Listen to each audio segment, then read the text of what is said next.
Hello guys, welcome back to our YouTube channel easy learning hacks.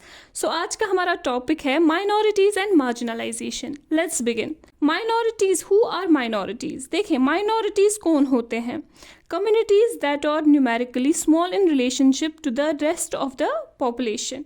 वो communities जो numerically यानी number wise small हैं, बाकी population से जो हमारी कंट्री में है उन्हें माइनॉरिटी करार दिया जाता है। It encompasses issues of power, access to resources and has social and cultural dimensions. अब अगर कोई भी कम्युनिटी या ग्रुप न्यूमेरिकली स्मॉल है तो उन्हें बहुत सारे इश्यूज़ के साथ डील तो करना ही पड़ेगा। उन्हें कैसे इश्यूज़ के साथ डील करना पड़ता है? जैसे पावर। अब अगर उनका नंबर कम है तो सीधी सी बात है उनके पास पावर भी नहीं होगा, उनके पास रिसोर्सेज भी कम होंगे क्योंकि उनका नंबर ऑब्वियसली कम है। तो साथ ही साथ सोशल और कल्चरल इश्यूज रहते हैं।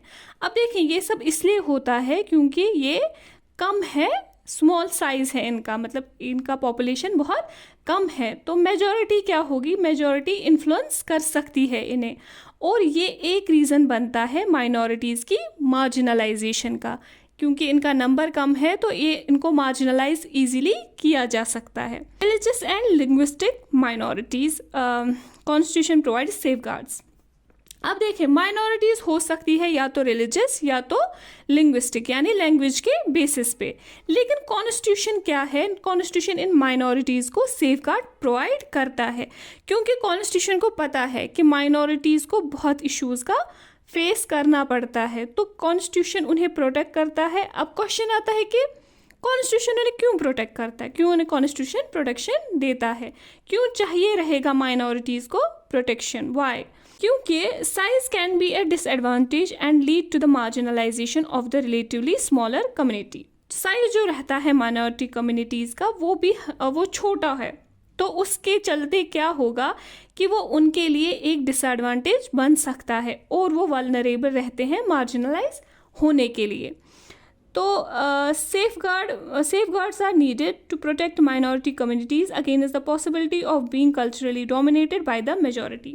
Safeguards इसलिए भी ज़रूरी है ताकि माइनॉरिटी कम्युनिटी को प्रोटेक्ट किया जाए, ताकि उन्हें जो कोई भी मेजॉरिटी ग्रुप जो है वो उन्हें कल्चरली डोमिनेट ना कर सके। इसलिए भी उनको कॉन्स्टिट्यूशन क्या करता है? प्रोटेक्शन देता है। ठीक है, The Constitution provides these safeguards because it is committed to protect India's cultural diversity and promoting equality as well as justice. Constitution इसलिए भी सेफगार्ड करता है क्योंकि Constitution कमिटेड है।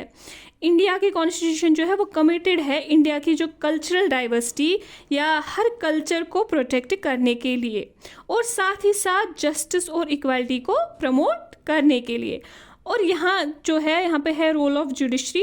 देखिए, यहाँ जो रोल ऑफ जुडिशरी बहुत इम्पॉर्टेंट है। क्यों है इम्पॉर्टेंट? हमने पढ़ा था कि लॉ से ऊपर कोई नहीं है, तो रूल ऑफ लॉ सबसे आगे रहता है। तो क्या है कि कोई भी अगर किसी भी लॉ को वायलेट करता है, अगर किसी के लॉज वायलेट होते हैं, तो वो क्या कर सकता है? वो जा सकता है जुडिशरी के पास। ठीक है, वो अपना मतलब लॉज को रिस्टोर करने के लिए जुडिशरी के पास जा सकता है।